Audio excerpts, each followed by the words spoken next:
वृंदा जी की हम पर अहेतुकी कृपा है।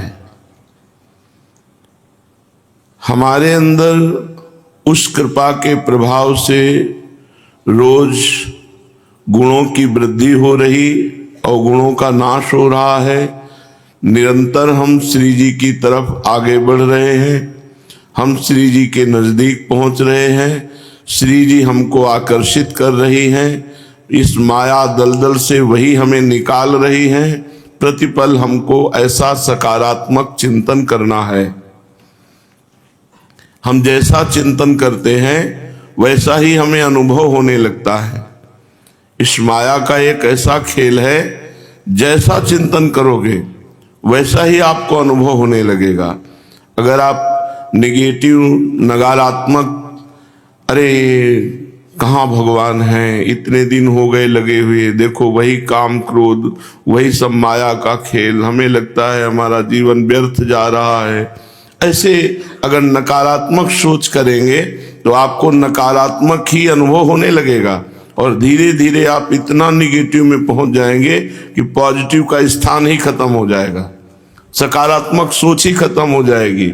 नकारात्मक सोच आपको डिप्रेशन में पहुंचा देगी, आपको गलत मार्ग में पहुंचा देगी, आपको अधर्माचरण में रत कर देगी। इसलिए ऐसा चिंतन करो कि हमारे ऊपर श्री जी की विशेष कृपा है। कृपा न होती तो मानव जन्म न मिलता, कृपा न होती तो सत्संग न मिलता, कृपा न होती तो श्री जी की शरणागति न मिलती, कृपा न होती तो उपासना न मिलती। हमारे ऊपर बहुत कृपा है। हाँ, जो कृपा पात्र बनने में हमारे अंदर कमियां हैं वो धीरे धीरे श्री जी की कृपा से दूर होती जाएंगी। आप बिल्कुल निश्चिंत रहिए, आप श्री जी के नजदीक पहुंच चुके हैं, घर में आ चुके हैं, बस पर्दा हटना है और साक्षात्कार हो जाएगा। पर यह सावधानी रखनी है कि अगर हमें दोष देखना है तो अपने देखने हैं। किसी वृंदावनवासी ब्रजवासी जो संपूर्ण 84 कोस ब्रज के अंतर्गत भजन क्षेत्र में रह रहे हैं, वो वैष्णव हो या वैष्णव हो, सबके चरणों में हमारा प्रणाम है। सबके चरणों धूली हम माथे पर रखेंगे, क्योंकि इनको श्री जी ने, प्रभु ने इनको अपने निज धाम में बसाया है, तो हमें दोष देखने का अधिकार कैसे है।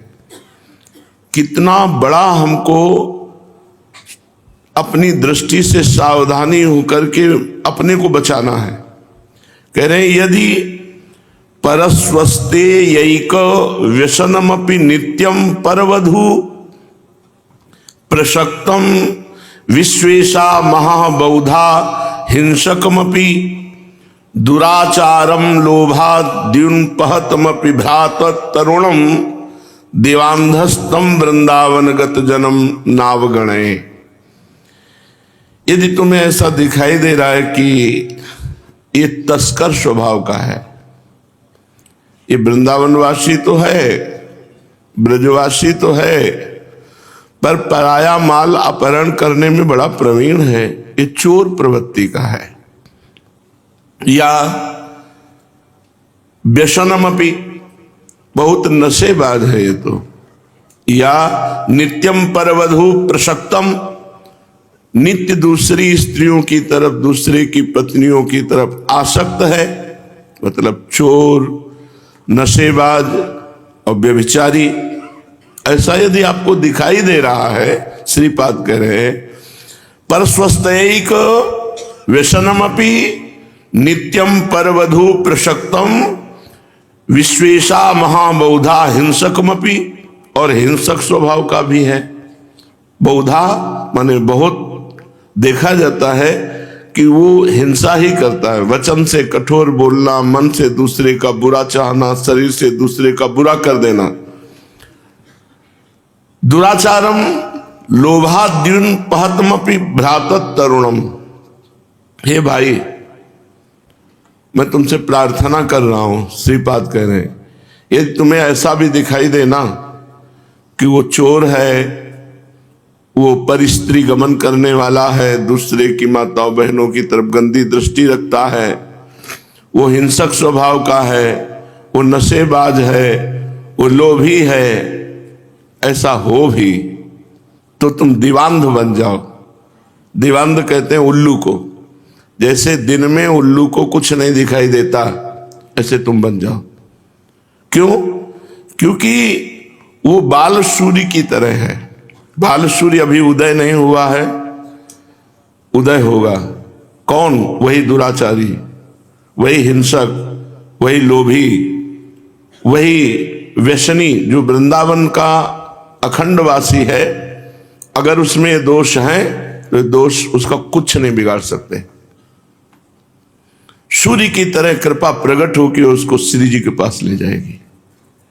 ये धाम की महिमा का वर्णन कर रहे श्रीपाद। ये धाम का प्रभाव है। कह रहे ऐसा देख करके भी तुम उल्लू बन जाओ। पेचक, दिवांधम उल्लू को कहते हैं। उल्लू को दिन में नहीं दिखाई देता, रात्रि में दिखाई देता है। तो तुमने जो देखा वो अज्ञान अंधकार में देखा। इसके ऊपर श्री जी की कृपा रूपी सूर्य उदय हो गया है, ये तुमने नहीं देखा, इसलिए तुम दीवांध हो। तुम कृपा को नहीं देख पा रहे हो, तुम दोषों का दर्शन कर रहे हो। माना कि तुमने कॉपी में कोई प्रश्न का उत्तर नहीं लिखा, लेकिन मास्टर ने नंबर अच्छे दे दिए, तो क्या करोगे? ऊपर नंबर देखे जाते हैं। नंबर देखा, पास कर दिया, वो पास हो चुका है। भले वो व्यभिचारी है, दुराचारी, अपचेत सुदुराचारो। भगवान श्री कृष्ण ने भी कहा है कि वो भारी दुराचारी है। अपचेत सुदुराचारो भजते माम अनन्य भाग साधुरेव समन्तव्या सम्यक व्यवसिता ऐसा। उसने मेरा आश्रय ले लिया है, अब मैं उसे साधु कहता हूं। मानो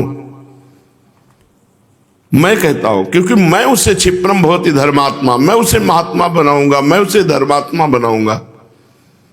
ये बड़ी गूढ़ बात है।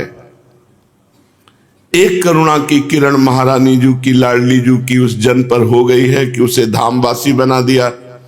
अब उसके आचरण ठीक नहीं है, श्री जी कृपा करेंगे और उसको ठीक कर देंगे।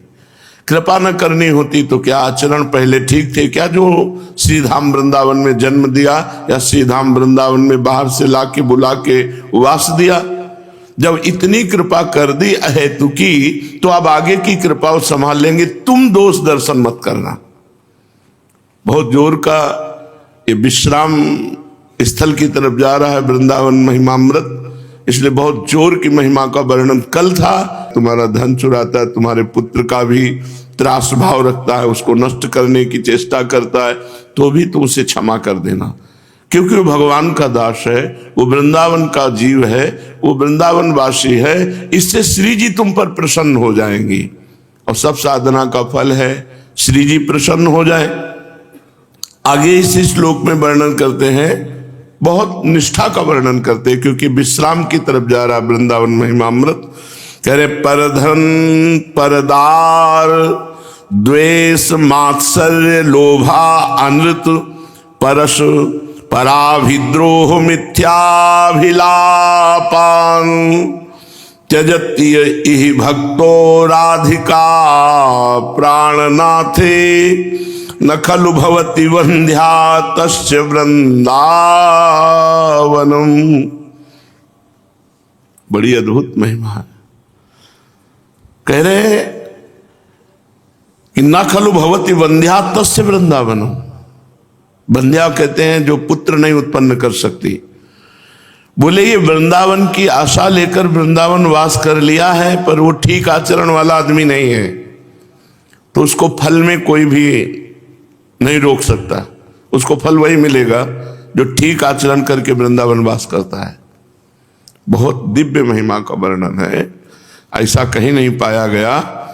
कैसा कैसा दोषी हो? बोले परधन अपहरण करने वाला हो, परदार भोगने वाला हो, और रामायण में लिखा है कि शुभगति व्यभिचारी, व्यसनी धन शुभगति व्यभिचारी, सेवक सुख चाह मान भिखारी, व्यसनी धन शुभगति व्यभिचारी।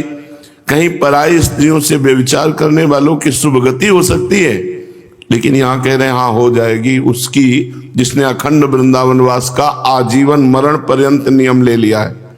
वो व्यभिचारी है, पर उसने नियम ले लिया है कि मैं वृंदावन से बाहर नहीं जाऊंगा, वृंदावन में ही शरीर छोड़ूंगा, तो परधन, दूसरे का धन अपहरण करने वाला, परदार, दूसरे की स्त्री का भोग करने वाला, द्वेष, दूसरों से द्वेष करने वाला, मात्सर्य, दूसरे से ईर्ष्या करने वाला, लोभ, धन का लोभ करने वाला, अनृत, झूठ बोलने वाला, पुरुष पराभिद्रोह, दूसरे पुरुषों से द्रोह करने वाला, मिथ्या विलापान, झूठ बोलने वाला, प्रपंच की बातें करने वाला, त्यजती इह भक्तो, आहा, ऐसा आचरण करने वाला भी हो तो वृंदा टवी उसे छोड़ती नहीं है। इह भक्तो राधिका प्राणनाथे, जो श्री राधिका प्राणनाथ के इस वन की भक्ति करता है, वास करता है, ऐसा आचरण वाला है, तो बोले न खलु भवति वंध्या तस्य वृंदावन। वंध्या माने निष्फल, जो पुत्र उत्पन्न नहीं करती उसे बांझ कहते, बंध्या कहते हैं। तो बोले उसका ये वृंदावनवास निष्फल नहीं जाएगा, उसे राधिका प्राणनाथ की प्राप्ति होगी, राधा वल्लभ लाल की प्राप्ति होगी। अब बताओ क्या चाहते हो, इससे बढ़कर के क्या बात हो सकती है? हम जैसे हैं वैसे हमें भगवत प्राप्ति होगी यदि हमने अखंड वृंदावनवास का नियम ले रखा है। बाहर से आए हो तो कुछ नियमावली साधना पद्धतियां हैं, वृंदावन वास कर रहे हो, उत्तम तो ये है कि जब श्री जी ने ऐसी कृपा करी है तो वृंदावन बस के इतनो बड़ो सयान, जुगल चरण के भजन में निमिष न दीजे जान। एक पलक झपकने के समय में भी प्रभु का विस्मरण न हो, वैसे तो इतना बढ़िया पवित्र जीवन व्यतीत करे, पर यदि नहीं है तो जैसे हो वैसे तुम्हें भगवत प्राप्ति हो जाएगी, तुम वृंदावन मत छोड़ना। कितनी स्पष्ट बात कह दी, किसी राधिका प्राणनाथे न खलु भवति वंध्या तस्य वृंदावन। वृंदावन वासी को राधिका प्राणनाथ से प्रिया प्रीतम मिलेंगे, इसमें बंध्या नहीं है, मतलब निष्फल नहीं है। चाहे जैसा नीच पुरुष हो, यदि वृंदावन वास करता है तो परिणाम में उसे भगवत प्राप्ति निश्चित होती है।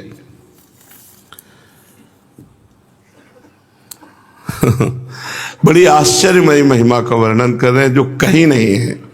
कह रहे कुरु सकल धर्मम मुंच सर्व स्वधर्मम त्यज गुरुमपि वृंदारण्य वासानुरोधात् सतव परम धर्म साच भक्तिर गुरुर्नाम साकिल कलुष राशिर यद्धिवासान्तराय।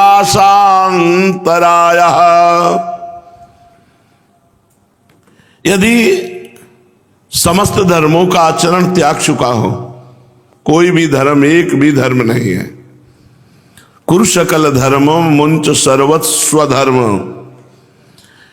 समस्त आचरणों का त्याग कर चुका है, यहां तक कि अपने स्वधर्म का भी त्याग कर चुका है, वर्णाश्रम धर्म का भी त्याग कर चुका है, अपने गुरुजन माता पिता बाबा दादी जिनकी सेवा करनी चाहिए उनका भी त्याग कर चुका है।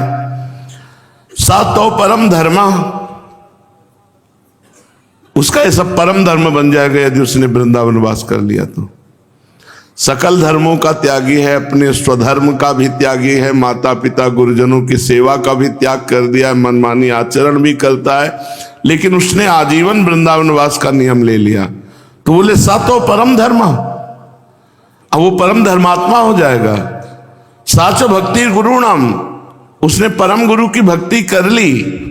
किल कलुष राशिर यदि वासांतराया, यदि वास में अंतराय ना आए तो सब पाप राशि भस्म हो जाएगी, वो भगवत प्राप्ति कर लेगा। वो ऐसी महिमा अखंड वास की है कि सब धर्मों का त्यागी, माता पिता बाबा दादी गुरुजनों की सेवा का त्यागी, ये बहुत बड़ा नरक की प्राप्ति होती है। जो अपने माता पिता और गुरुजनों का त्याग कर देता है वयोवृद्ध अवस्था में, ये बहुत नीच प्रवृत्ति के लोग हैं कि जब तुम किसी काम के नहीं थे तब तुमको अपनी गोद में शौचाया, सेवा की हो, जब उनकी सेवा का अवसर आया, तगड़े तंदुरुस्त बेटे हैं और जाके अनाथालय में छोड़ रहे हैं या स्टेशन में छोड़ रहे हैं। अभी एक क्लिप दिखाई थी कि प्रयागराज में बूढ़े माता पिता बैठे, बोले हमारा लड़का बैठाल के गया है, आए नहीं, वो बिल्कुल चलने लायक नहीं, वो वयोवृद्ध। ऐसे लोगों को नरकों की प्राप्ति होती है। जब 4 पैसा कमा के 2 रोटी खवाने की अवस्था आई है तो तुम उनको प्रयागराज में छोड़ आओ, उनको स्टेशन में छोड़ आओ, अनाथालय में छोड़ आओ, तो तुम्हें नरक जाना पड़ेगा कि तुम अपने धर्म से च्युत हो गए हो। लेकिन बलिहारी है वृंदावन धाम की, कह रहे हैं कि यदि ऐसा भी वृंदावन का अखंड वास स्वीकार कर ले, सतौ परम धर्म साच भक्तिर गुरु नाम, उसने अपने गुरुजनों की भक्ति कर ली, उसने परम धर्म कर लिया। यदि वासांतराया, वृंदावन वास में अंतर न पड़े तो भगवत प्राप्त हो जाएगा। ऐसा नीच आचरण करने वाला भी। पूज्यपाद श्री सीताराम दास ओंकारनाथ जी महाराज, बड़ी अद्भुत गुरु निष्ठा रही आप में। आप सदैव अपने गुरुजी की पादुका छाती से ऐसे लंगोटी से, गुरुजी की लंगोटी और ऐसे गुरुजी की छाती में पादुका सदैव बांधे रहते थे। 24 घंटे उठना बैठना स्वयं सब उन्हीं पादुका को ऐसे छाती में बांधे रहते थे। अपार गुरु भक्ति और बड़े महापुरुष हुए हैं श्री सीताराम दास ओंकारनाथ जी महाराज। उनसे प्रश्न किए जा रहे हैं और वो उत्तर दे रहे हैं। बहुत ध्यान से सुनिएगा, गुरु महिमा के प्रति आज प्रश्न है। महाराज जी, सुना है कि एकमात्र यदि गुरु महिमा को जान ले तो सब ज्ञान प्राप्त हो जाता है, संसार में कुछ जानना बाकी नहीं रहता। अतः आप कृपा करके गुरु तत्व के विषय में मुझे बताइए। महाराज जी बोले, वत्स माने बेटा, तुम्हारे प्रश्न से मुझे बड़ी प्रसन्नता हुई। यथार्थ में ही गुरु महिमा का ज्ञान होने से मनुष्य कृतार्थ हो जाता है। समस्त तत्वों के तत्व स्वरूप से गुरु तत्व है। वो महान पुण्यात्मा होता है जो गुरुदेव का वर्ण करता है। महान पुण्य जब एकत्रित होते हैं तब हमारे को भगवान गुरुदेव के रूप में आते हैं। और जब उससे भी बड़ा पवित्र अंतःकरण वाला होता है तो वो गुरु में आसक्त होता है। हम आपके बिना जी नहीं सकते। गुरु तत्व में गु शब्द त्वंधकार स्यादरु शब्द तन निरोधका, अंधकार निरोधित्वाद गुरुरित्य विधीयते। गुरुरेव परम ब्रह्मो गुरुरेव परागति, गुरुरेव पराविद्या, गुरुरेव परायणम, गुरुरेव पराकाष्ठा, गुरुरेव परम धनम। यस्मात् तदुपदेष्टासौ तस्मात् गुरुतरो गुरु।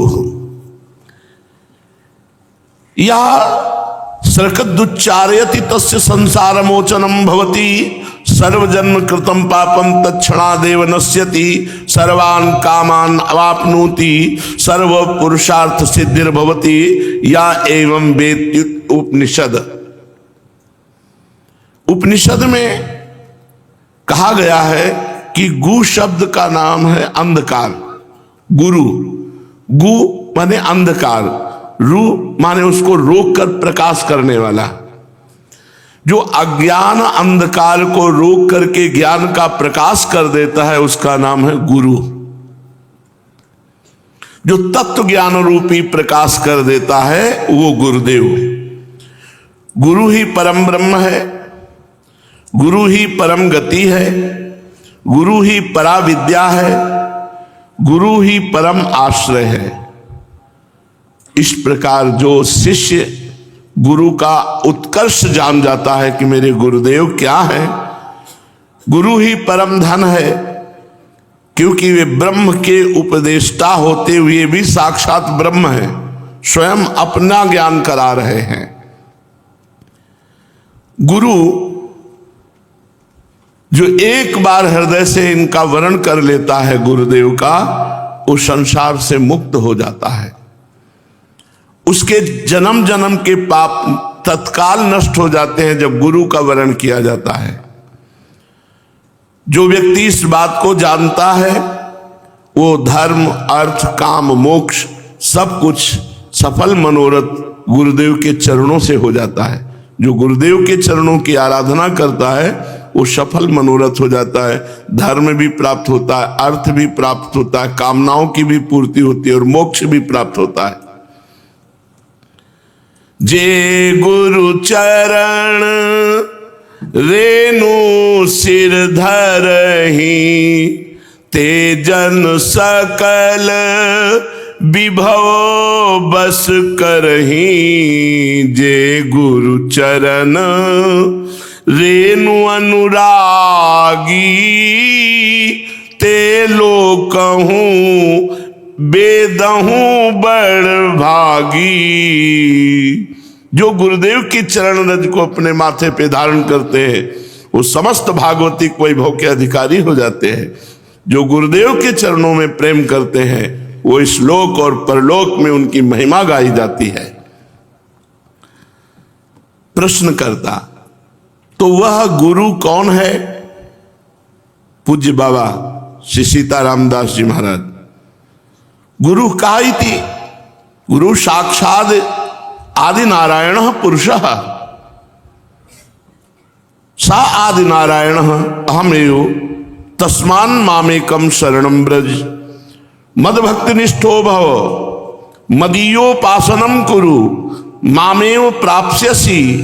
मद व्यतिरिक्तं सर्वं बाधितं, मद व्यतिरिक्तो मबाधितं न किंचिदस्ति। निरतिशयानंदाद्वितीयो अयमेव, सर्व परिपूर्णोऽहमेव, सर्वाश्रयोऽहमेव। वाचा मगोचर निराकार परब्रह्म स्वरूपोऽहमेव। मद व्यतिरिक्त मणुमात्रं न विद्यते। इन एवं महाविष्णु परम मिम उपदेशम लब्ध्वा पितामह परमानंदम प्राप। गुरु कौन है? तो उपनिषद में कहा गया कि गुरु साक्षात आदि नारायण देवा, जिनसे संपूर्ण सृष्टि प्रकट होती है वो भगवान श्री हरि ही साक्षात गुरु। बंदो गुरुपद कंज कृपा सिंधु नर रूप हरि, महामोहतम पुंज जासु बचन रविकर निकर। भगवान श्री हरि ही कृपा करके गुरुदेव के रूप में हमको ऐसा उपदेश करते हैं जिससे हमारा मायामल नष्ट हो जाता है, शुद्ध तत्व बोध ज्ञान प्रकाशित हो जाता है। इसलिए शरण लेने योग्य एकमात्र गुरुदेव ही हैं। गुरुदेव की भक्तनिष्ठ बनो, गुरुदेव की उपासना करो तो गुरुदेव को ही प्राप्त हो जाओगे। इष्ट देव गुरुदेव, गुरुदेव इष्ट देव। गुरुदेव के सिवाय और कुछ नहीं है। गुरुदेव के अतिरिक्त और कुछ आश्रय लोगे तो बाधित हो जाओगे। गुरुदेव ही निरतिशय आनंद और अद्वितीय ब्रह्म है। गुरुदेव ही समस्त चराचर जगत में परिपूर्ण है। अखंड मंडलाकारम व्याप्तमेन चराचरम तत्पदम दर्शितमेन तस्मै श्री गुरुवे नमः। सबका आश्रय गुरुदेव है। वाणी से अगोचर निराकार पर ब्रह्म स्वरूप गुरुदेव ही है। गुरुदेव और इष्ट देव अणुमात्र अंतर नहीं है। महाविष्णु से परम उपदेश लाभ करके पितामह परमानंद को प्राप्त हुए थे। वही महाविष्णु, वही महाहरि हमारे गुरुदेव हैं। जो गुरुदेव के रूप में है वो वही है। प्रश्न करता, तब तो गुरु कहने से एकमात्र भगवान श्री हरि का ही बोध होता है, तो फिर ये क्यों कहा गया गुरुर ब्रह्मा गुरुर विष्णु गुरुदेव महेश्वरा? सुनो वत्स, सुनो बेटा, जामल तंत्र में भगवान शिव जी कहते हैं, गुरुरे कहा शिवा प्रोक्तो सोहम देवी न संशय। गुरुरत्वमपि देवेशि मंत्रोपि गुरुरुच्यते। गुरुदेव भगवान शिव स्वरूप है, मोक्ष स्वरूप है, कल्याण स्वरूप है। अतो मंत्रे गुरौ देवे नाहि भेदः प्रजायते। कदाचित् सहस्रारे पद्मे धेयः गुरु सदा। कदाचिद हृदयाम भोजे कदाचित दृष्टि गोचरे। हे महादेवी, मैं शिव ही गुरु हूं, देवेशी। तुम गुरु की आराधना करके तुम भी शिव स्वरूप ही हो। जो गुरु है वही गुरु मंत्र है और वही इष्ट देव है। इन तीन में कोई भेद नहीं है, गुरु, गुरु मंत्र और इष्ट देव। जो इष्ट देव है वही गुरु मंत्र है, जो गुरु मंत्र है वही गुरु है। अब बताओ, अगर ये बात समझ में आ जाए तो हर समय हम अपने गुरु में रहते हैं, क्योंकि निज मंत्र जप रहे हैं, मंत्र जप रहे हैं, शरणागत मंत्र जप रहे हैं। तो जो शरणागत निज मंत्र है वही गुरुदेव है और वही इष्ट देव है। अब हमको क्या जानकारी करनी, खूब मंत्र जपो। और जब गुरु कृपा उदय होती है मंत्र जपने से, तो हृदय रूपी शास्त्र कमल दल में वही गुरुदेव इष्ट रूप में विराजमान दिखाई देते। नारायण या गौर श्याम को हृदय निकुंज बसइये। जब साधक अधिक चिंतन करने लगता है तो उसके भ्रू मध्य पर गुरुदेव बैठे दिखाई देते हैं। कभी कभी जैसे कहा कि हमारे गुरु यहीं आसन लगाए बैठे रहते हैं। ये जो आज्ञा चक्र है इसमें गुरु विराजमान, हृदय चक्र में इष्ट देव के रूप में, आज्ञा चक्र में गुरुदेव के रूप में। तब तो श्री हरि, शिव, शक्ति ये सब गुरु रूप है।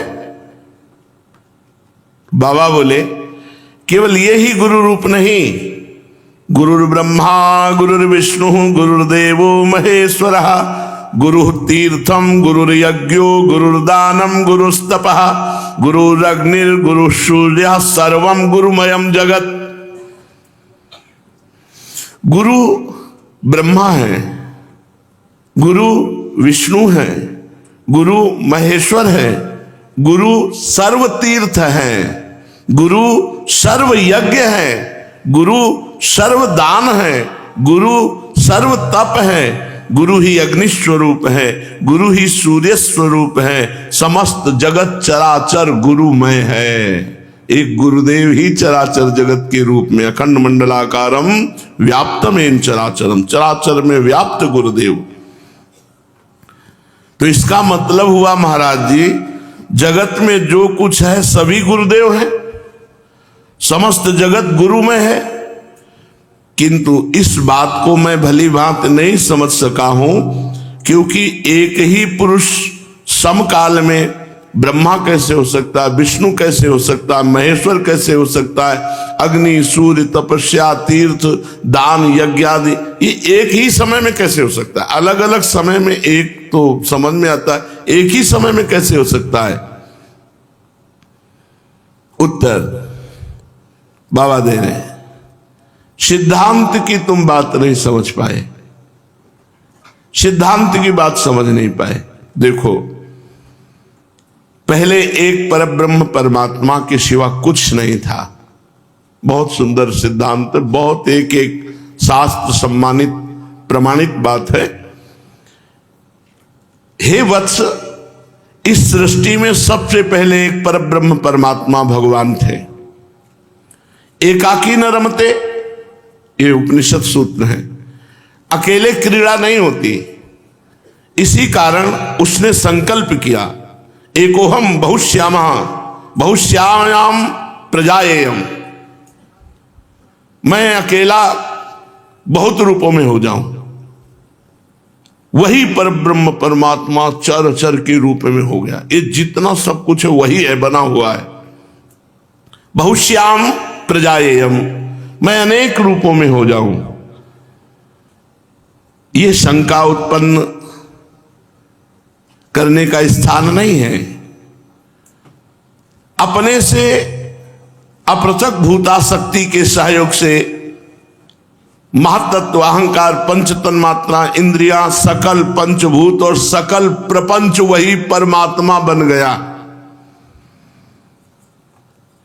भू भुआ स्वा महा जना तपा सत्यलोक, सात लोक ऊपर, और अतल वितल सुतल तलातल महातल पाताल रसातल, ये सप्तलोक नीचे, वही परमात्मा बन गया। उद्भिद स्वेदज अंडज जरायुज चतुर्विध प्राणियों की सृष्टि वही परमात्मा बन गया। वही परमात्मा रोग बन गया, शोक बन गया, दुख बन गया, ज्वाला बन गया, यंत्रणा बन गया। वही परमात्मा सुख बन गया, शांति बन गया। वही परमात्मा पुण्य बन गया, वही परमात्मा पाप बन गया। एक परब्रह्म परमात्मा ही स्वयं सब कुछ बन गया। बस उसी में वो 84 लाख योनियों का सृजन करके जीव रूप से, जीव कौन है? परमात्मा ही है। अब वो भ्रमण करने लगा और देहासक्त होकर अपने को भूल गया कि मैं परमात्मा हूं। भूल गया अपने को, मैं स्त्री हूं, मैं पुरुष हूं, मैं हूं। बस यही भेद शुरू हो गया। वही जब इस संसार को समेटना चाहता है तो प्रलयाग्नि बन जाता है। वही प्रलयाग्नि बन, दग्ध करके सब अपने स्वरूपों को एक में हो जाता है। एक से बहुत, बहुत से एक। चाहे प्रलयाग्नि में दग्ध होके एक हो लेना, चाहे ज्ञानाग्नि में दग्ध हो जाओ तो ज्ञानाग्नि में जीते जी जीवन मुक्त हो जाओगे। प्रलयाग्नि में मुक्त नहीं होगे, जाके समा जाओगे, फिर पुनः सृष्टि होगी, फिर आ जाओगे। अगर इससे बचना है तो एक उपाय है, गुरु की शरण में आ जाओ। गुरु अभय दान दे देंगे। जो मंत्र है वो अभय दान है। कितना जपते हो मंत्र, कितना मंत्र में महत्व बुद्धि है। एक बार चित्त लगा के देखो मंत्र में, अगर रोमांच न होने लगे, रोना ना आने लगे, आनंद की बाढ़ ना आने लगे तो कहना मांगते घूम रहे, कृपा कर दो, कृपा कर दो, हम पर दया कर दो, हम तो ऐसे हैं, हम तो वैसे। और महामंत्र तुम्हारे हृदय में है। अगर उसका बार बार आप चिंतन करें, जो महाशब्द वहीं लगता है जो काम क्रोध मोह मद मत्सर इन सब पर विजय प्राप्त कराने की सामर्थ्य रखता है। जैसे महापुरुष मतलब इन पर विजयी, तो मंत्र इन पर जो विजयी करवा, विजय करा दे। आप जपो तो जप करके तो देखो। अगर इससे बचना है प्रलयाग्नि से, इस प्रपंच से, तो गुरुदेव की शरण में आ जाओ। वो तुम्हें इस संसार रूपी दावाग्नि से बचा लेंगे। वो अभय दान देंगे, अर्थात मंत्र प्रदान करेंगे। वो परमानंद स्वरूप में पहुंचा देंगे। अरे बाबा, उसी एक का खेल है, एक के सिवाय दूसरा नहीं है। सर्वम खलमिदम ब्रह्म सर्वम विष्णुमयम जगत नेह नानास्ति किंचन वासुदेवा सर्वम। वही है, वही, दूसरा नहीं। प्रश्न करता, महाराज जी आपके श्रीमुख से आज ये क्या सुन रहा हूं? ये तो मेरे मन में, प्राणों में, कानों में एकदम अमृत जैसा रसायन जा रहा है। जैसे जैसे मैं सुन रहा हूं वैसे वैसे हृदय की ज्वाला शांत होती जा रही है। सब कुछ गुरु है, सब गुरु है। रोग शोक दुख ज्वाला यंत्रणा मान अपमान सब गुरुदेव का स्वरूप है। फिर परेशानी किस बात की? हमारे गुरु ही रोग बन के आए हैं। हर समय आलिंगन किए हैं रोग रूप में, शोक रूप में, दुख रूप में, ज्वाला रूप में, यंत्रणा रूप में, मान अपमान रूप में। हमारे गुरुदेव स्थावर जंगम रूप में। कैसा प्राणाराम, कितना सुंदर, कितना मनोहर। ये बातें तो मेरे प्राणों को आनंद प्रदान कर रही हैं। हे देव, सभी रूप इस प्रकार गुरुदेव के हैं तो मैं लाभ कैसे लेने में समर्थ हो सकता हूं? सब रूपों में गुरुदेव है तो लाभ किस रूप में लूं? बाबा, अरे भाई, वेद उपनिषद दर्शन शास्त्र तंत्र संहिता सभी एक जन को प्राप्त करने के लिए निर्देश करते, एक को प्राप्त करने के लिए। भिन्न भिन्न अधिकारी के लिए अलग अलग मार्ग प्रदर्शित किए हैं, किंतु सबका लक्ष्य एक में स्थित होना है, अनेक से एक में। एक के सिवाय दूसरे का नहीं। एक से मिलने की आतुरता बढ़ाओ, ये भेद मायाकृत है। हां, परम भाव की प्राप्ति के लिए पहले खूब सत्संग करो, फिर किसी को गुरु बनाओ, और जब गुरु बना लो तो बस उनके अधीन हो जाओ, उनकी आज्ञा के अनुसार चलो, उनके इशारे पे चलो। एकमात्र उपाय है गुरुदेव की आज्ञा पर चलना। अरे बाबा, केवल गुरु का आश्रय और केवल गुरु मंत्र का जप, बस कृतार्थ हो जाओगे, कृतार्थ हो जाओगे। सब कुछ गुरुमय है, ये अनुभव में आ जाएगा। निर्गुणाच परम ब्रह्म गुरुरित्याक्षरद्वयम् महामंत्र महादेवी गोपनीयम परात्परम। ये गुरु दो अक्षर हैं, पर ये निर्गुण और सगुण ये परमात्मा है। यही निर्गुण परमात्मा, यही सगुण परमात्मा है। हे महादेवी परात्पर, ये महान गोपनीय बात है। मंत्रराजमिदं देवी गुरुरित्यक्षरद्वयम् श्रुति वेदांत वाक्येन गुरु साक्षात परम पदम। ये गुरु रूपी दो अक्षर मंत्रराज हैं, सर्व साधन प्रधान हैं। श्रुति वेदांत सब ग्रंथ यही प्रतिपादन करते हैं कि गुरु के ही चरणारविंद साक्षात परम पद है। जो गुरुदेव के चरणों का आश्रय लेता है उसे कभी मोह नहीं हो सकता, अज्ञान नहीं हो सकता। प्रश्न करता, आहा आहा गुरु गुरु गुरु। देव श्री चरणों में और कोई अब प्रार्थना नहीं, केवल एक ही प्रार्थना है कि मैं हर समय गुरुदेव के चरणों का चिंतन करता रहूं, गुरुदेव के चरणों के आश्रित रहूं।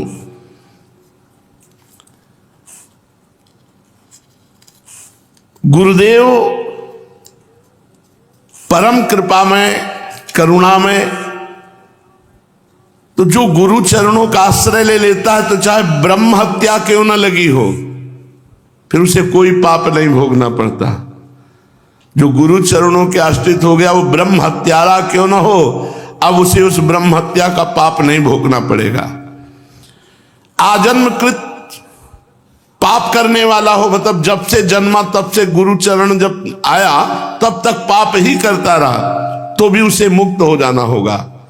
कोई भी पाप का उसे दंड नहीं मिलेगा जो गुरु शरण में आ गया। पूर्व काल के ब्रह्म हत्या जनित पाप सब नष्ट हो जाते हैं केवल गुरु शरणागति से।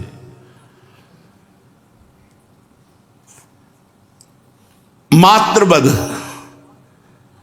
देव ब्रह्म हत्या, गौ हत्या, ऐसे बड़े बड़े पातक करने वाला भी यदि गुरु शरण में आ जाए तो निष्पाप हो जाता है, परम पावन हो जाता है। गुरु से अधिक कोई शास्त्र नहीं। ना गुरोरधिकम शास्त्रम ना गुरोरधिकम तपहा ना गुरोरधिको मंत्रो ना गुरोरधिकम फलम ना गुरोरधिका देवी ना गुरोरधिका शिवा ना गुरोरधिका मूर्तिन ना गुरोरधिकम जपहा। गुरु से अधिक कोई बड़ा शास्त्र नहीं है। गुरुदेव बोल रहे हैं तो किसी शास्त्र से प्रमाण लेने की जरूरत नहीं। गुरु से बड़ा कोई तप नहीं। अगर गुरु की आज्ञा में तो भारी तपस्या हमारे लिए है, गुरु सेवा में है तो भारी तपस्या है।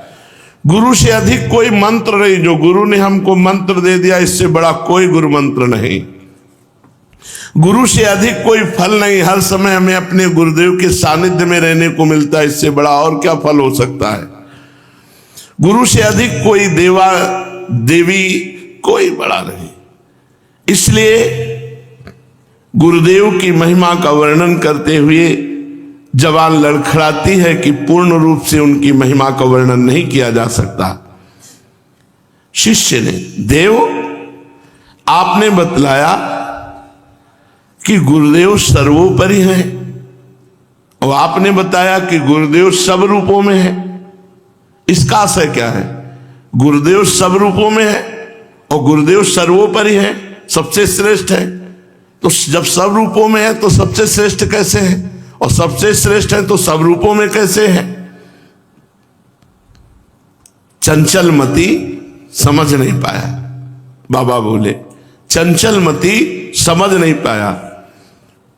जब वो एक है और उसने अपने को बहुत रूपों में किया, तो हम बहुत रूपों की आराधना नहीं कर सकते, एक रूप की आराधना कर। तो हम जिसको गुरु माना उसको अगर सर्वोपरि नहीं मानेंगे तो हमारा मन जाता रहेगा कि वो उनकी उपासना, अरे ये तो गुरु है, वो तो देवता है, वो तो अमुक है, वो तो नहीं, सर्वोपरि। यहां तक कि एक तरफ भगवान खड़े एक तरफ गुरुदेव, तो हम पहले गुरुदेव के चरण पकड़ेंगे, गुरुदेव को प्रणाम करेंगे। गुरु गोविंद दो खड़े काके लागों पाए, तो बलिहारी गुरु आपने, क्योंकि गोविंद दियो बताए।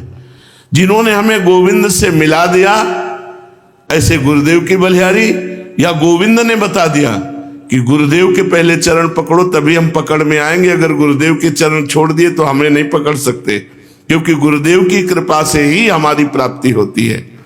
इसलिए गुरुदेव को सर्वोपरि माना जाता है कि इनसे बढ़कर कोई नहीं, क्योंकि हमारा मन फिर कहीं जाए ना। इसीलिए उत्तर देते समय कहा, अरे चंचल मति, कि तुम्हारी मति एकाग्र नहीं, इसलिए तुम्हें ऐसा प्रश्न आया। जब गुरुदेव कृपा करते हैं तो शिष्य को साधना और मंत्र दोनों देते हैं, लेकिन कोई बिरला ही ऐसा है जो गुरु वाक्य पे टिका रहे। अपनी मति गति से चलना अच्छा लगता है, अपने मन और बुद्धि के अनुसार चलना अच्छा लगता है, गुरु के अनुसार नहीं। धन्य है उसका जीवन जो अपने मन बुद्धि को गुरु के अनुसार चलाता है। शिष्य गुरु के दिए हुए मंत्र की साधना करता है। गुरु मंत्र और इष्ट देव और गुरु तीनों एक ही हैं। जिस समय गुरु की सेवा और मन ही मन गुरु मंत्र का जाप और इष्ट देव का आश्रय, उसी समय साधक सिद्ध हो जाता है। इष्ट देव का आश्रय, मन ही मन गुरु मंत्र का जाप और गुरु चरणों का सानिध्य, गुरु सेवा। गुरुदेव का जो पूर्ण स्वरूप है वही शिष्य का स्वरूप हो जाता है। तीन बातें, गुरु सेवा, मन ही मन गुरु मंत्र का जाप और प्रगट में इष्ट देव का आश्रय। शिष्य के हृदय में गुरुदेव की महिमा सुनते सुनते कभी तृप्ति नहीं होनी चाहिए और प्रगाढ़ भक्ति गुरुदेव के चरणों में होनी चाहिए। किसी भी तत्व को धारण करने के लिए तपस्या की आवश्यकता होती। बिना तप किए वो गुरु भक्ति में भी नहीं आ सकता। बिना तपस्या के एक जगह टिक नहीं सकता, उसका मन चंचल होता रहता है। और चंचल व्यक्ति कभी सिद्ध नहीं होता। चंचल व्यक्ति कभी सिद्ध नहीं होता। चंचलता बिना तपस्या के नहीं जाती, इसलिए वो एक जगह टिकता नहीं है। क्योंकि जैसे स्नान के बाद हाथी धूल भर के सूंड में अपने शरीर में डाल लेता है, ऐसे ही चंचलता रूपी धूल गुरु कृपा का जो स्नान हुआ वो टिकने नहीं देती, फिर धूल डाल देती है। तपसा प्राप्यते सत्वम, सत्वात् संप्राप्यते मनः, मनसा प्राप्यते आत्मा, आत्मा पत्या निवर्तते। उपनिषद कहता है कि तपस्वी पुरुष ही सतोगुणी होता है और सतोगुणी का ही मन स्थिर रहता है और स्थिर मन वाला ही आत्मज्ञान प्राप्त करता है और आत्मज्ञानी ही संसार से मुक्त होता है। तो प्रश्न हुआ, आपका तपस्या से क्या तात्पर्य है? तो बाबा ने कहा, श्री भगवान ने गीता में त्रिविध तपस्या का वर्णन किया है। देव द्विज गुरु प्राज्ञ पूजनम शौच मार्जवम ब्रह्मचर्य महिंसा चा शारीरम तपुच्यते। गुरुदेव कृपा करके बता रहे हैं कि किस तपस्या से मन शांत और सतोगुणी होता है। तो बोले देवता की आराधना, ब्रह्म ऋषियों की आराधना, गुरु की आराधना, तत्वज्ञ साधुओं की पूजा और पवित्र शरीर, पवित्र वाणी, पवित्र मन, सरलता, ब्रह्मचर्य और अहिंसा, ये शारीरम तप उच्चते, ये शरीर का तप है। शरीर से देवता का पूजन, ब्रह्म ऋषियों की सेवा, गुरु की सेवा, तत्वज्ञ साधुओं की सेवा, शरीर पवित्र रखना, सरल व्यवहार करना और शरीर को ब्रह्मचर्य रखना, ये किसी की हिंसा न करना, ये शारीरिक तप उच्चते। देव द्विज गुरु प्राज्ञ पूजनम शौच मार्जवम ब्रह्मचर्य महिंसा च शारीरम तप उच्चते, ये शरीर तप है। दूसरा, अनुद्वेग करम वाक्यम सत्यम प्रियम हितंच यत् स्वाध्यायाभ्यसनम चैव वांग्मयम तप उच्चते। शरीर का तप अभी बताया, अब ये वाणी का तप बताया कि तुम्हारा वचन ऐसा नहीं होना चाहिए कि किसी के हृदय में जाके दुख दे। उद्वेग पूर्ण वचन नहीं बोलना, सत्य बोलना, प्रिय बोलना, हितकर वाक्य बोलना, शास्त्रों का पाठ करना, स्तोत्र आदि का पाठ करना और मौन रहना, ये वाणी का तप है। शारीरिक तप, वाङ्मय तप और फिर मानसिक तप।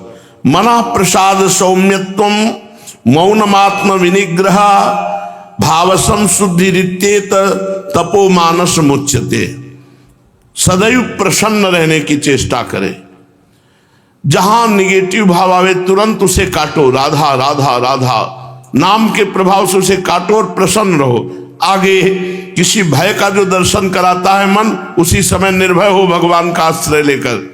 अरे नहीं, भगवान है ना, करुणा में भगवान हमको बचाएंगे। अगर कोई संकट आएगा, जहां मन भयभीत करने लगे वहां भगवान को, जहां मन प्रपंच में फंसाने लगे वहां नाम के द्वारा उसे काटो।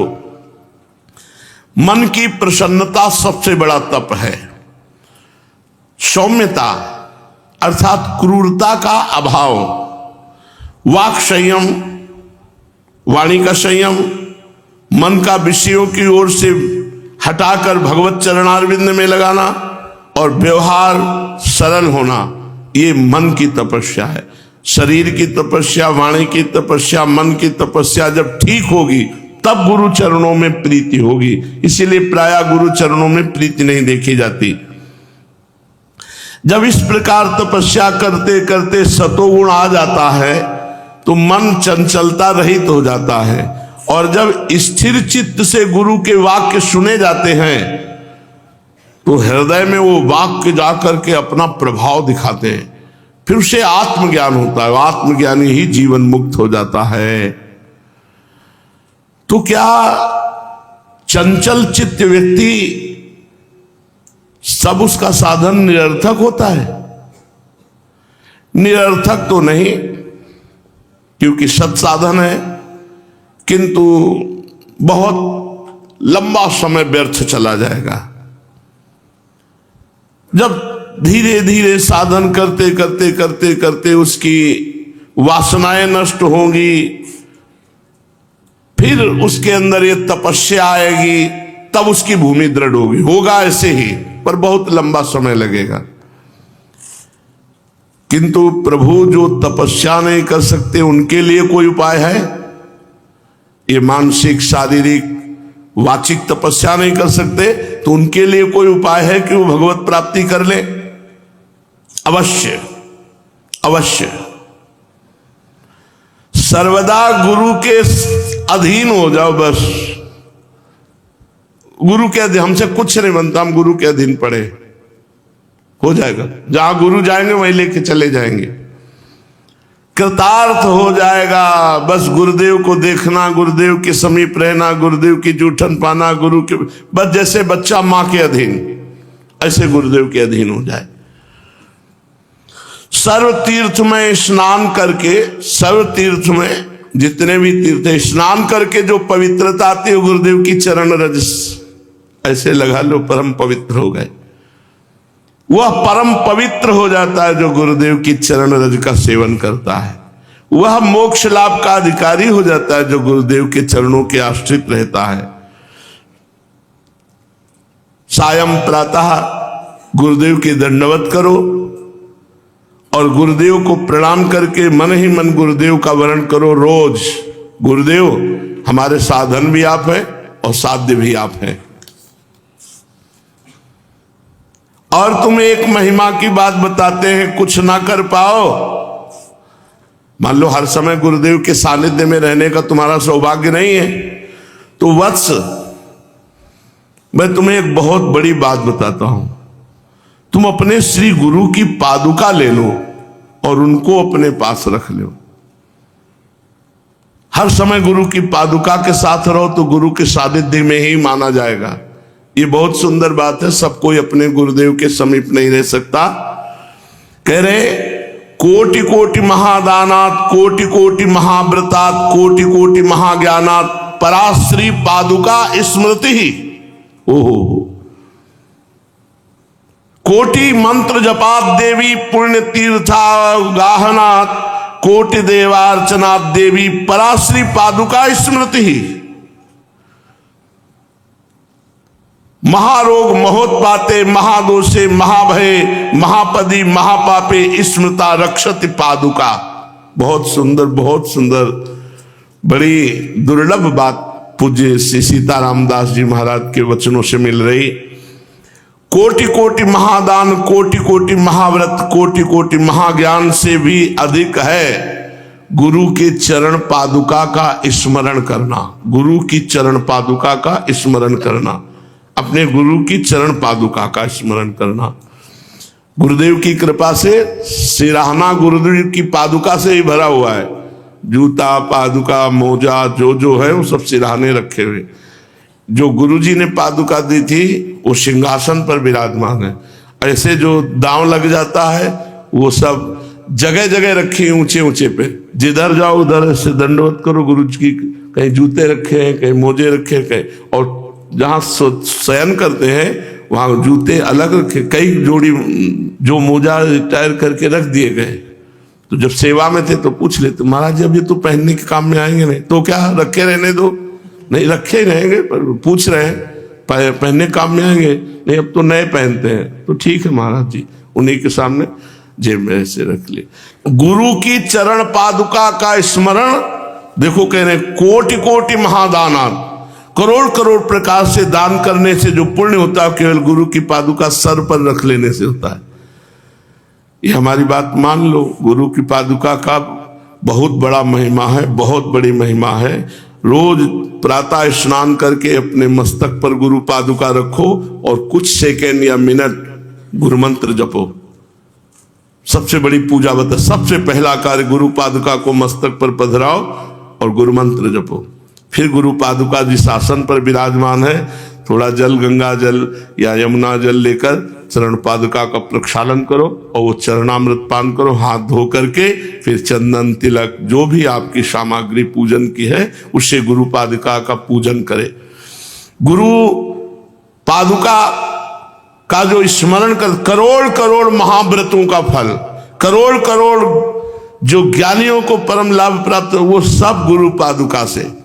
कोटि मंत्र जपात देवी पुण्य तीर्थावगाहनात्, कोटि देवार्चनात् देवी पराश्री पादुका स्मृति। गुरुदेव की चरण पादुका का पूजन, उनका ध्यान, उनका स्मरण, बोले करोड़ों मंत्र जप का फल, सब तीर्थों के अवगाहन का फल, सब देवताओं के अर्चन का फल गुरु पादुका पूजन से प्राप्त हो जाता है। और अगर गुरु पादुका छाती से बंधी हो तो देखो कह रहे महारोगे महोत्पाते महादोषे महाभये महापदी महापापे स्मृता रक्षति पादुका। अगर गुरु पादुका को ऐसे छाती पे बांधे हुए तो कोई महारोग उसे गिरा नहीं सकता, कोई महा उत्पात उसे छू नहीं सकता, कोई महादोष उसे स्पर्श नहीं कर सकता।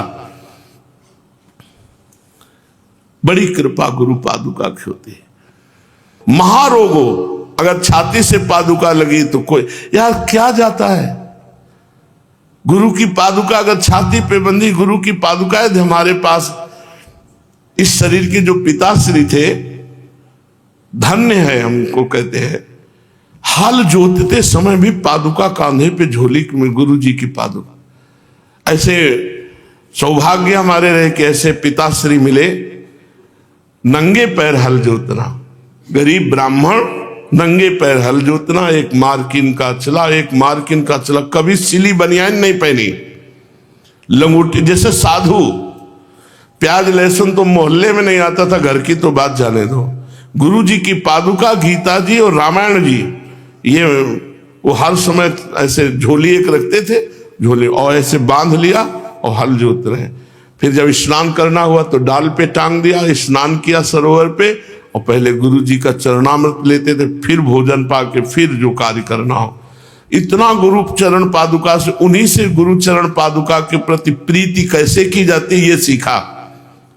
शास्त्रों के प्रति कितनी समर्पण वृत्ति होनी चाहिए उनसे सीखा कि किसान होते हुए भी गीता रामायण कांधे पे ही रहती थी।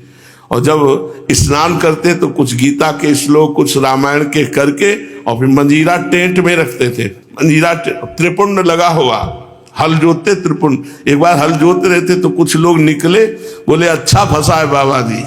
वे समझ रहे थे कि बाबा जी को हल जोतवाया जा रहा है। तो बाबा जी के बाबा जी पैदा होते तो बाबा जी हुए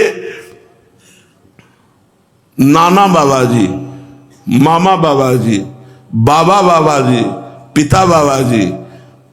बाबा जी के बाबा जी पैदा होते नहीं होते।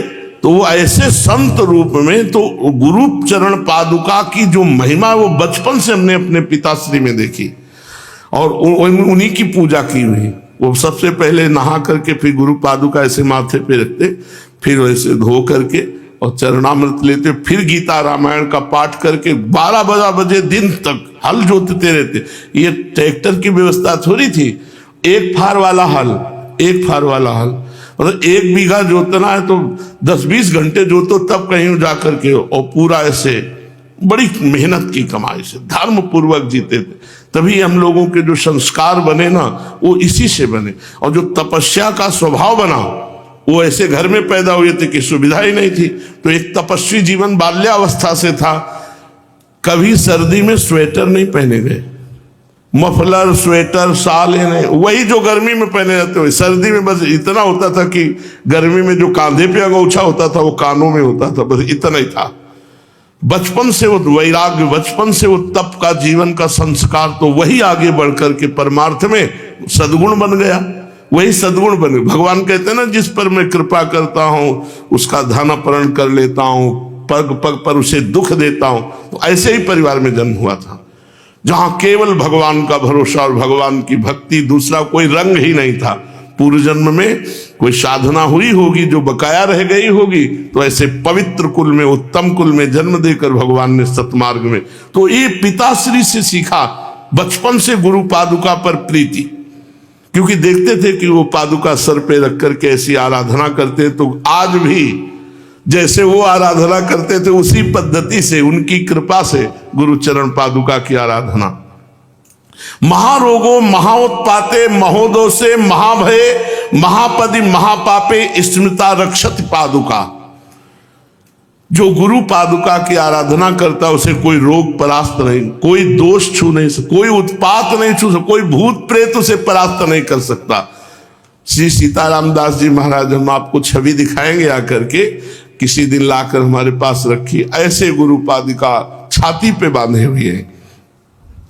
दुराचारे दुरालोके दुष्संगे दुष्य संग्रहे दुराहारे च दुर्बुद्धो स्मृता रक्षति पादुका।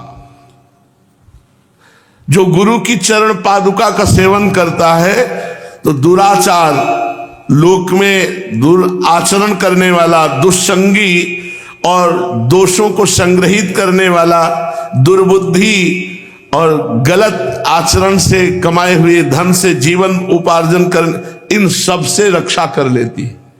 अगर गुरु पादुका का पूजन है, ये सब ऐसा है तो बचा लेगी गुरु पादुका। बहुत बड़ी बात है गुरु पादुका। तेनाधीतम स्मृतम ज्ञानम दुष्टम दत्तच पूजितम जिह्वा में वर्तते यस्य पराश्री पादुका स्मृति ही। दुराचार में, दुर्लोक में, दुष्संग में, दूषित संग्रह में, दुष्ट आहार एवं दुर्बुद्धि में पूर्ण रूप से रक्षा करने में समर्थ है श्री गुरु पादुका। जिसकी जिह्वा पर श्री गुरु पादुका का चरणामृत पहुंचता है रोज, उसके द्वारा वेद शास्त्रों का अध्ययन का रोज फल मिलता है। कितना सौभाग्य है।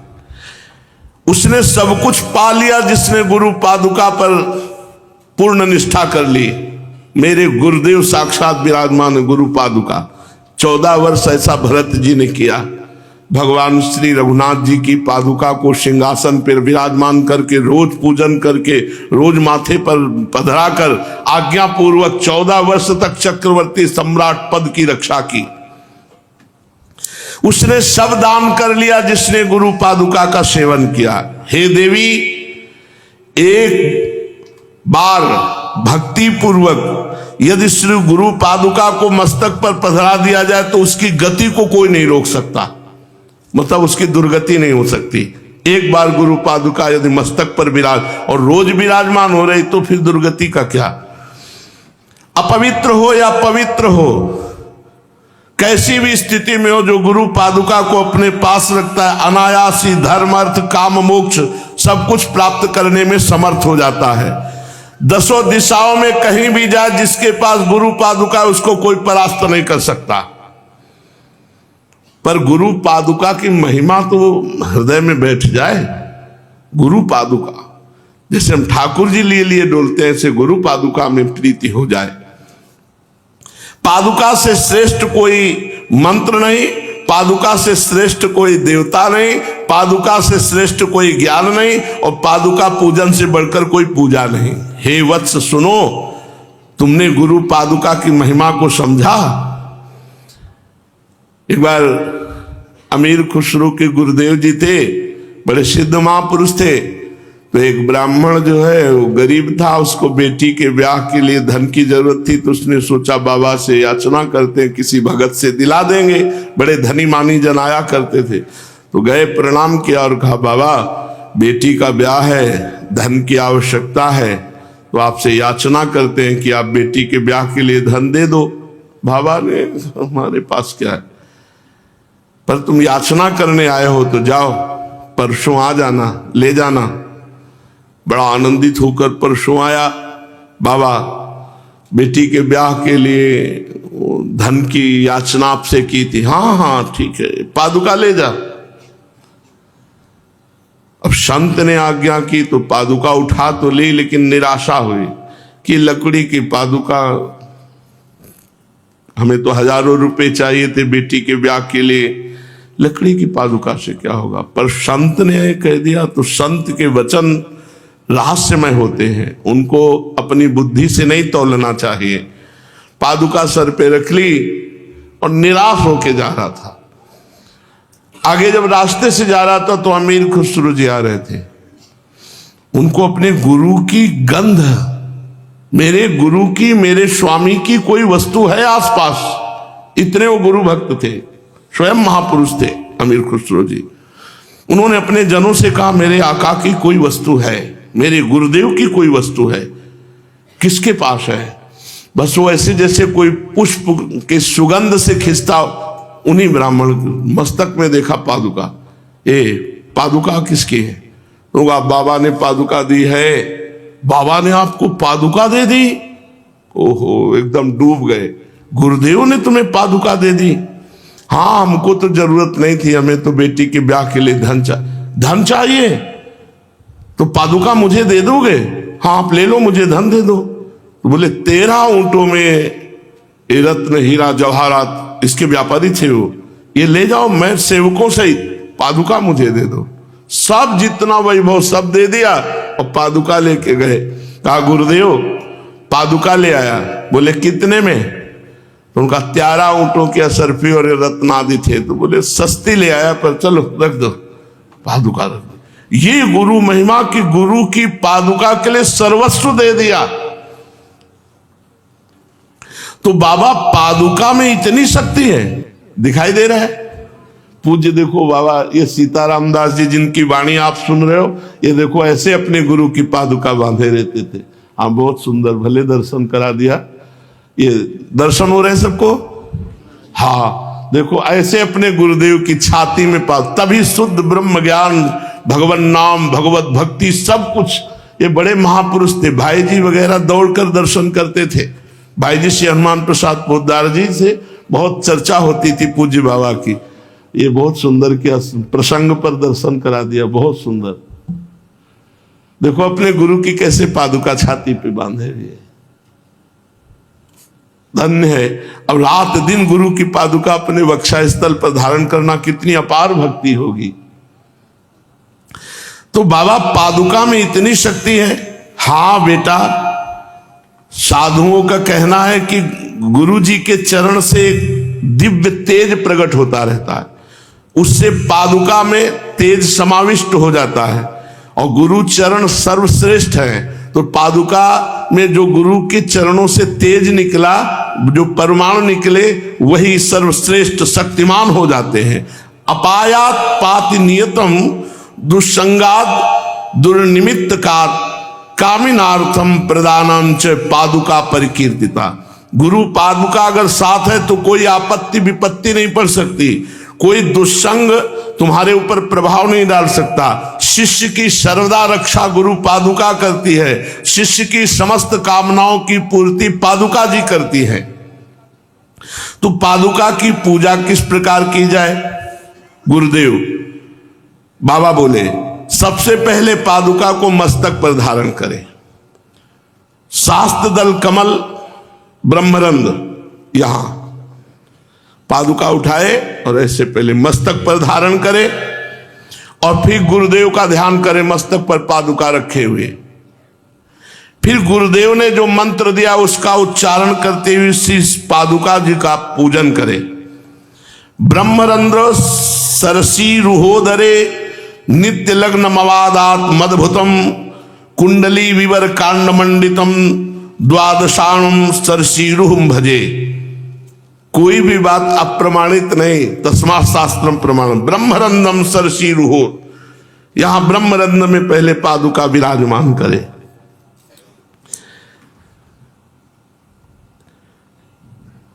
बाबा आप इसे समझा करके कहें तो मेरी समझ में आ जाएगा। ब्रह्मरंध्र में सरसीरु स्थान, यहां सहस्त्र दल कमल है। यहां गुरु की पादुका विराजमान करने पर कुंडलिनी में झटका लगता है जाके। देखो दिव्य तेज का प्रभाव, भाव करो। जो कुंडलनी यौगिक क्रिया के द्वारा बहुत मुश्किल से जागृत की जाती है, जब ब्रह्मरंध्र में गुरु पादुका विराजमान करते हैं तो उसका तेज कुंडलनी को जाकर जागृत करता है। अद्भुत कुंडलनी के गमन पद रूप छिद्रावशिष्ट जो कांड नाल है, वहां से होकर एक चित्रणी नाड़ी निकलती है। उस नाड़ी में जाकर गुरु पादुका प्रभाव करती, मतलब दिव्यता गुरु पादुका की। फिर द्वादश दल कमल की कर्णिका में श्री गुरुदेव भगवान का जो ध्यान पूर्वक यहां पादुका रखी गई है, वो जाकर के वहां उन कमल को खिलाती, जो 60 कमल है सब कमलों को खिला देती है। जो गुरुदेव की चरण पादुका को मस्तक पर रखकर काफी देर गुरु मंत्र का जप करता है, चिंतन करता है, गुरुदेव का जप करता है मंत्र का, और पादुका जी मस्तक पर विराजमान, तो हंस स्वरूप भगवान उसके हृदय कमल पर प्रकाशित हो जाते हैं गुरु महिमा से। गुरु पाद पद्म द्वय, गुरु जी के चरण जो दो हैं उनका जो चिन्ह है पादुका, अरुण अरुण वर्ण। गुरुदेव के चरणों का ध्यान करते हुए फिर पादुका को स्नान कराए। अगर आपको समय हो तो थाली पे पादुका रख दिया, सुंदर जल से स्नान कराया, और वही चरणामृत पान। ये अमृत पूर्ण है, ये अमृतमय है। फिर कपड़े से पोंछकर पादुका विराजमान की, फिर इत्र लगा दिया, फिर चंदन लगाया, फिर धूप अगरबत्ती, ऐसे आरती पूजा की। गुरुदेव मेरी बुद्धि अत्यंत मलिन है, ये सब कुछ सुन रहा हूं, पर क्या मैं धारण कर सकता हूं, ऐसा कर सकता हूं? अरे बाबा एकदम सरल बात है, इसमें कौन सी हम तुम्हें बुद्धि लगाने की बात कह रहे हैं। पुनः सुनो, गुरुदेव के चरणों का चिंतन करते हुए, गुरु मंत्र जप करते हुए गुरु पादुका की आराधना, ये निश्चित तुम्हें भगवत प्राप्ति करा देगी। त्रिसंध्यायाम पूजयेद यस्तु गंध पुष्पर जगत गुरु तस् किम मंत्र पूजादि विधान नैन्यसि जाप कही। जो तीनों काल में गुरुदेव के चरणारविंद की पादुका का गंध पुष्पादि से पूजन करता है, उसके लिए कुछ दुर्लभ नहीं है। मेरे नाथ मेरी बात समझ जाओ। पहले तो बताया है कि बहुश्यामा को एक ओहम में करना, बोले ये तपस्या के द्वारा हो सकता है, शारीरिक तपस्या, मानसिक तपस्या, वाचिक तपस्या, बोले ये हमसे नहीं होने वाली।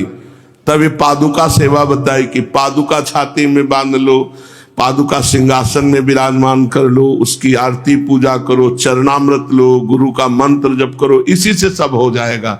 कुछ तो मान लो। अगर महापुरुषों ने अनुभव करके बताया स्वयं, तो वो बात हमें अपने जीवन में उतार लेनी चाहिए। बाबा ने अंतिम बात कही कि यदि कुछ नहीं कर सकते हो तो गुरु पादुका, जैसे श्रीधाम वृंदावन की निष्ठा वाले महापुरुष श्रीपाद प्रबोधानंद जी महाराज कुछ नहीं कर सकते, घोर तुलाचारी हो तो आजीवन वृंदावन वास कर ले, तुम्हारे को भगवत प्राप्ति हो जाएगी। ऐसे साधना में कुछ नहीं कर सकते हो तो 3 बार तो गुरु की पादुका मस्तक पर रखकर प्रातः मध्याह्न सायं गुरु का ध्यान करते हुए